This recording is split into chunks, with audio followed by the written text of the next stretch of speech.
پروردگار کی رضا اور خوشنودی نماز میں ہے۔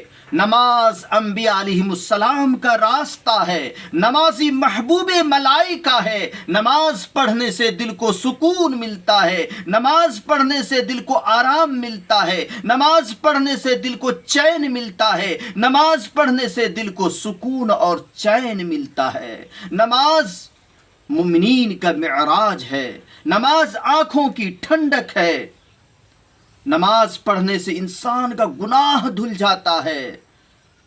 اقیم الصلاۃ لذکری، نماز قائم کرو میری یاد کے لیے۔ اللہ فرماتا ہے اقیم الصلاۃ لذکری، نماز قائم کرو میری یاد کے لیے۔ نماز پڑھنے کا اصل مقصد اللہ کو یاد کرنا ہے۔ الا بذکر اللہ تطمئن القلوب، نماز پڑھنے سے دل کو سکون ملتا ہے۔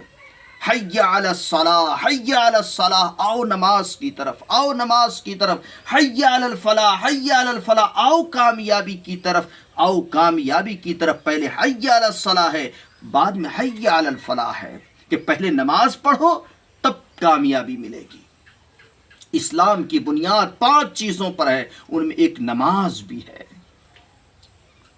نماز پڑھنے سے گناہ دھل جاتا ہے۔ جب انسان نماز پڑھتا ہے تو نماز بری باتوں سے روک دیتی ہے، نماز بے حیائی سے روک دیتی ہے، نماز غلط کام کرنے سے روک دیتی ہے۔ ان الصلاۃ تنہی عن الفحشاء والمنکر، بے شک نماز بے حیائی اور بری باتوں سے روک دیتی ہے۔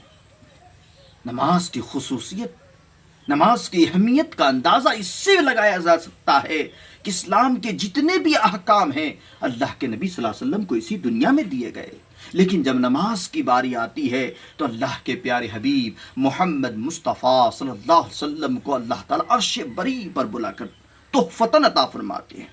یہی وہ نماز ہے جس سے انسان کو کبھی چھٹکارا نہیں، چاہے انسان سفر میں ہو، چاہے انسان گھر میں ہو، چاہے انسان باہر میں ہو، چاہے انسان مکانوں میں ہو، چاہے انسان گزرگاہوں میں ہو، چاہے انسان میدانوں میں ہو، چاہے انسان پہاڑوں پر ہو، چاہے انسان غمی میں ہو، چاہے انسان خوشی میں ہو، نبی ہو، ولی ہو، مفکر ہو، مدبر ہو، امیر ہو، غریب ہو، ذات و پات، حسب و نسب کا کوئی امتیاز نہیں ہے، فرد یا قوم کی نماز میں کوئی تخصیص نہیں ہے، ہر ایک کو ایک ہی ساتھ سجدہ ریز ہونا ہے۔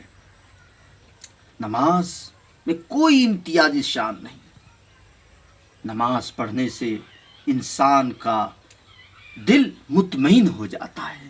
جب بندہ نماز پڑھتا ہے، اللہ کو یاد کرتا ہے تو اللہ تبارک و تعالیٰ سے وہ کنیکٹ ہو جاتا ہے، اللہ تعالیٰ سے وہ جڑ جاتا ہے، پھر اللہ تعالیٰ کی رحمت برستی ہے۔ جو بندہ نماز پڑھتا ہے وہ برے کاموں سے، غلط کاموں سے، بری باتوں سے وہ دور رہتا ہے۔ نماز دلوں کو سکون ملتا ہے۔ نماز پڑھنے سے دل کو آرام ملتا ہے، نماز پڑھنے سے دل کو چین ملتا ہے۔ اللہ تبارک و تعالیٰ نے ہم لوگوں کو موقع دیا ہے، اللہ کو یاد کریں، اللہ کو یاد کریں، نماز پڑھیں۔ نماز اگر ہم پڑھیں گے تو اللہ تعالیٰ سارے برے کاموں سے دور کر دے گا، ساری بری باتوں سے بچا لے گا۔ ہم اللہ کے مقرب بندے ہو جائیں گے، اللہ کے قریب ہو جائیں گے، اللہ کی خوشنودی۔ یہ نماز انبیاء علیہ السلام کا راستہ ہے، نمازی محبوب ملائکہ ہے۔ تو ہم ایسے کام کریں جس سے اللہ خوش ہو۔ اللہ تعالی ہم سب کو عمل کی توفیق دے۔